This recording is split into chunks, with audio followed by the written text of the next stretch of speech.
Divine Source, Great Spirit, we're here to be cleansed and purified, to allow our hearts and minds to be divested of old ideas, old ways of being, so that we may fully embrace the light that is truth, the light that we are.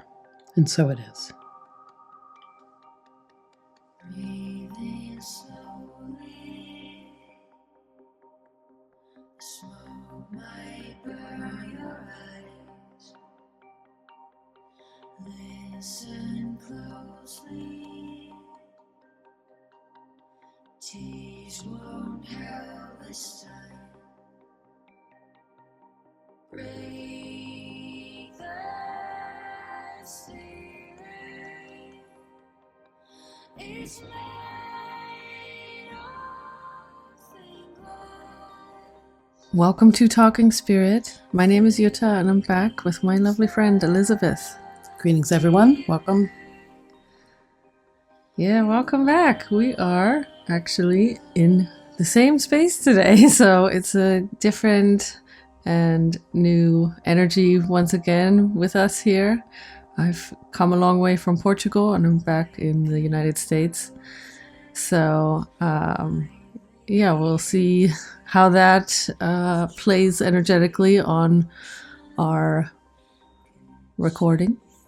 We were talking this morning about this idea of spiritual maturity and sort of what's playing out with different behaviors that might be the norm, let's say, on a collective level, and the things that the Spirit is asking of us in terms of progressing and really maturing on this path, and being energetically lined up with what's best for the whole, the highest good of the whole, and really shining that through us versus, going into all kinds of other distractions. And feels like a good one to get into because,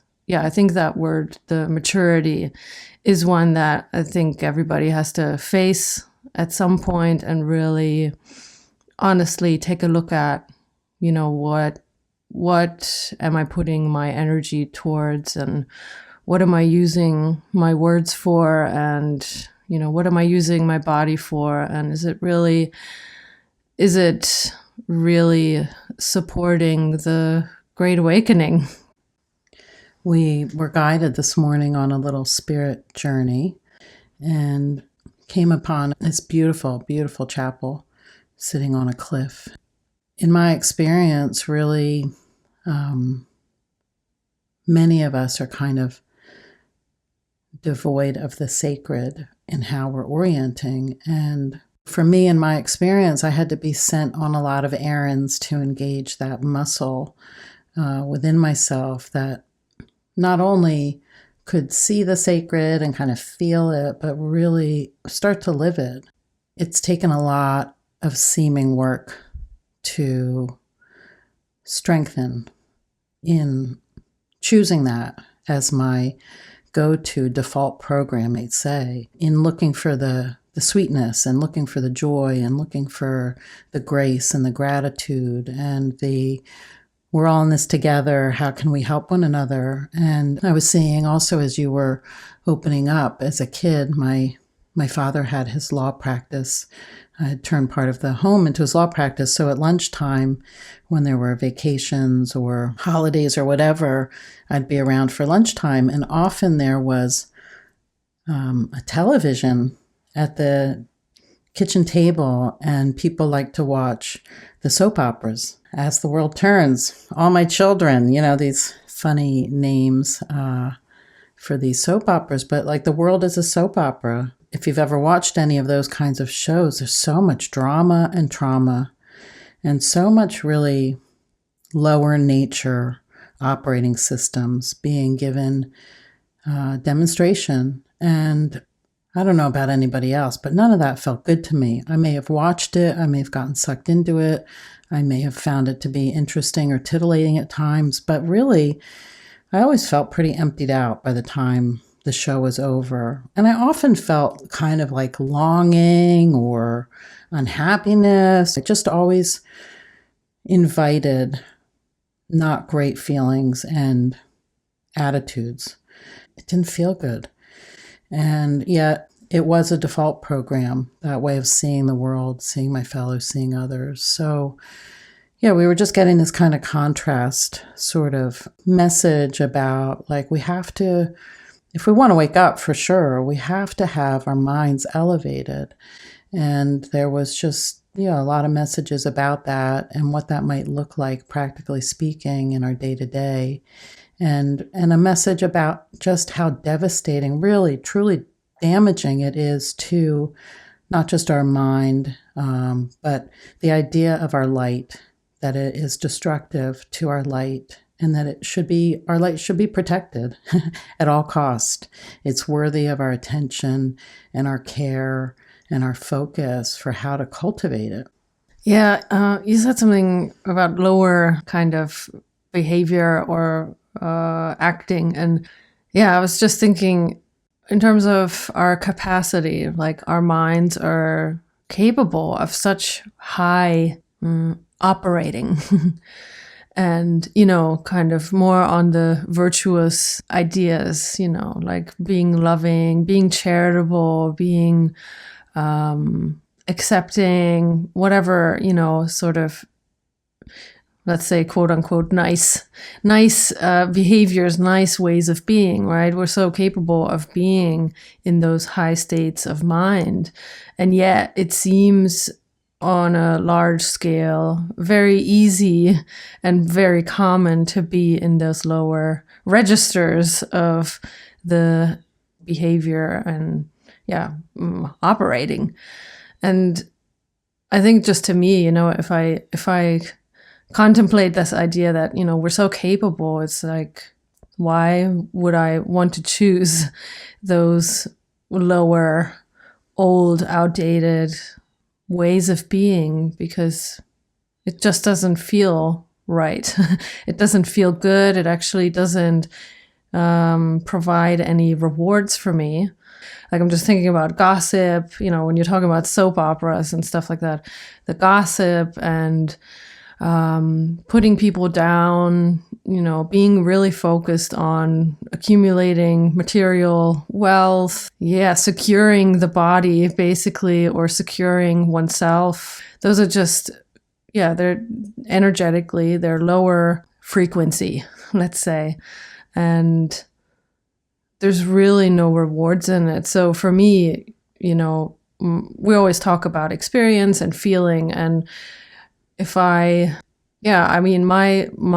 primary goal is to clear out all of the interference and lower energetics that really don't do me any justice. And, stepping into this really high state of mind that is more along the lines of the truth of who I am. That's something that I, in terms of experience and feeling, that's really where the juiciness and the goods are that I want. So, as we're talking about spiritual awakening and the spiritual journey and, working for the great awakening, those lower frequencies need to be kind of nipped in the butt and have to be seen for what they are.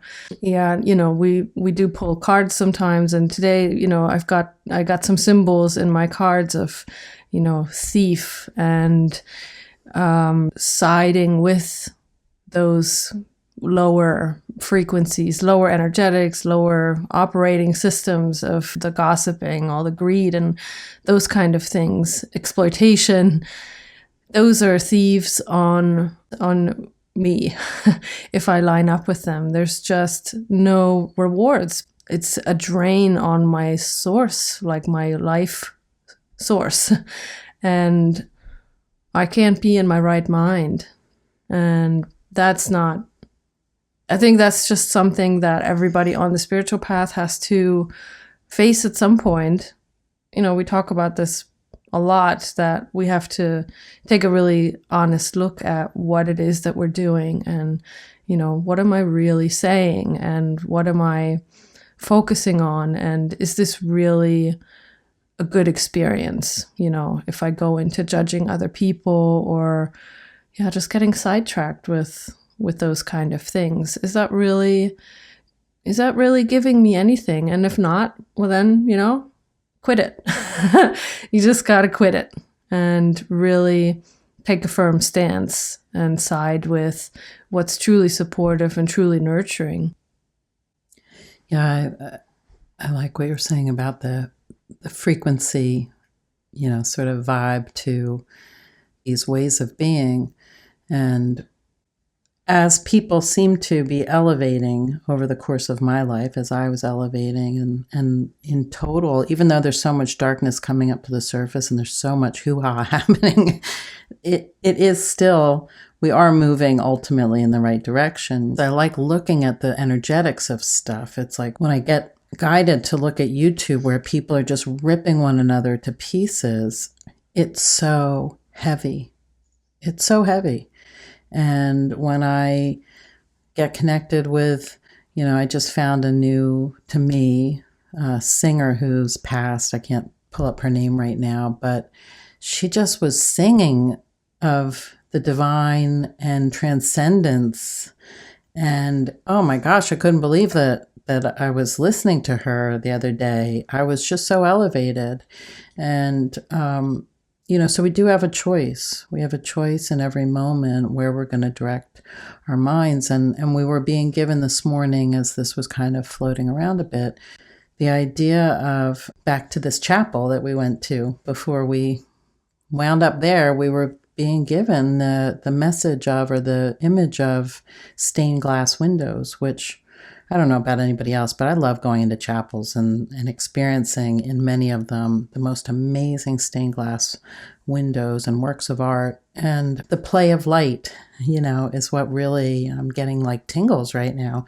The play of light is so beautifully evidenced in that kind of an art form.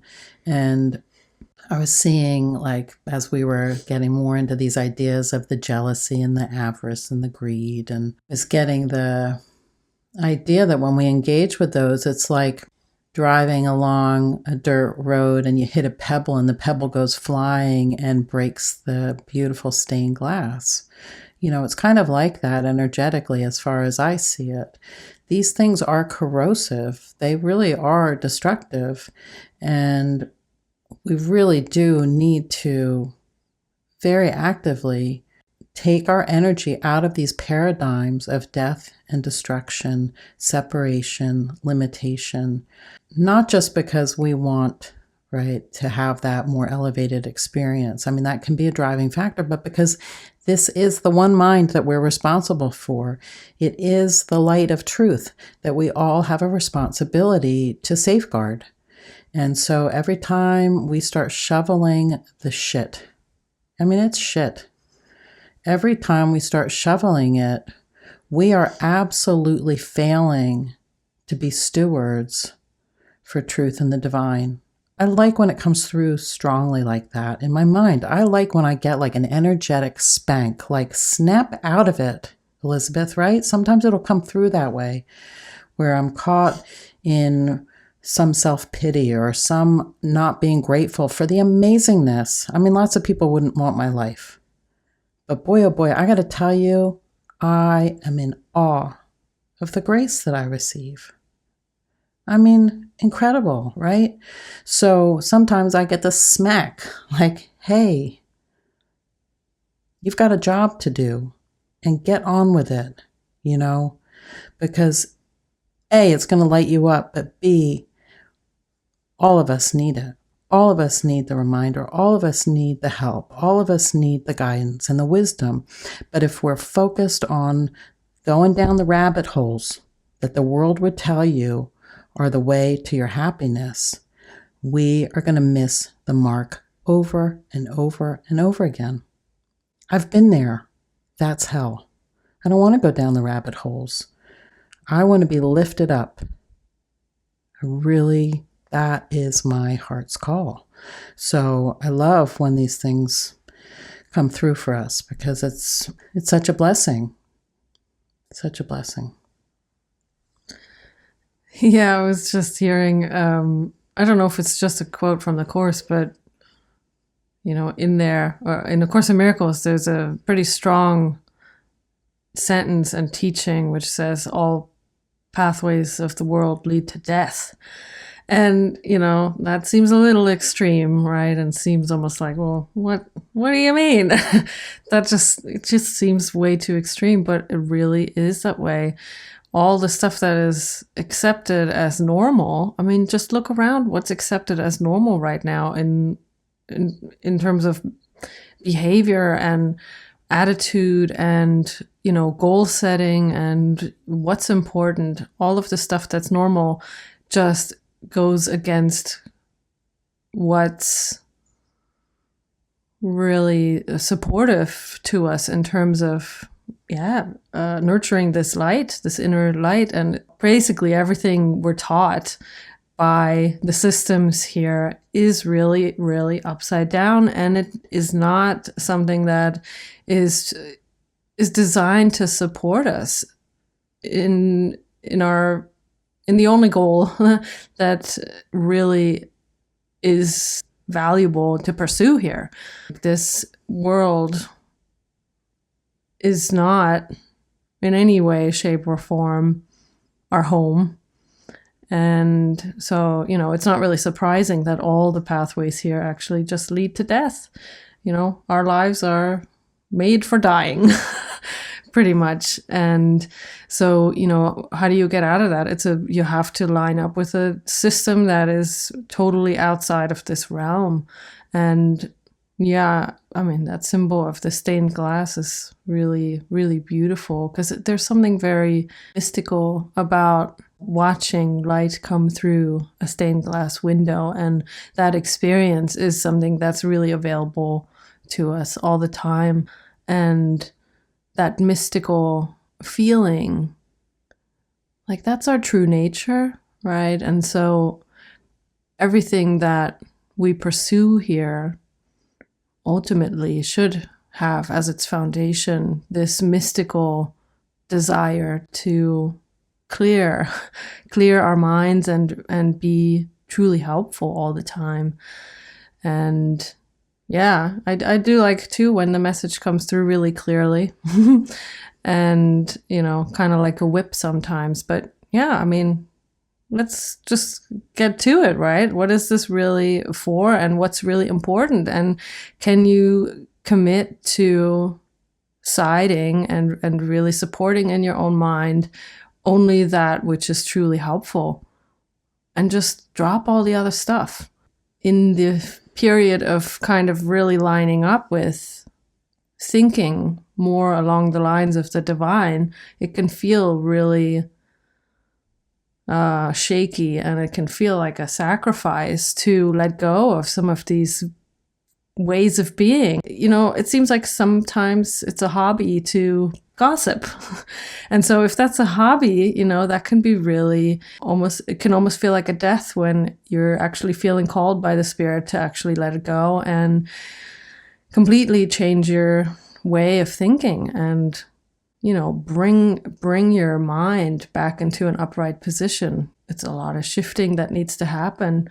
But yeah, if we can remember what it's really for, none of it really can truly feel like a sacrifice. And probably the fear really that comes up around it is that you don't really know who you are anymore if you let go of all of this stuff that's truly not supportive. From my own experience, the other side is always so much better than anything before. And, I feel like sometimes those things like gossiping or whatever sort of on the lower spectrum of behavior and operating, it can also come with this feeling that you're losing connection because Sometimes it's like, that's a way to connect with other people in gossip, etc.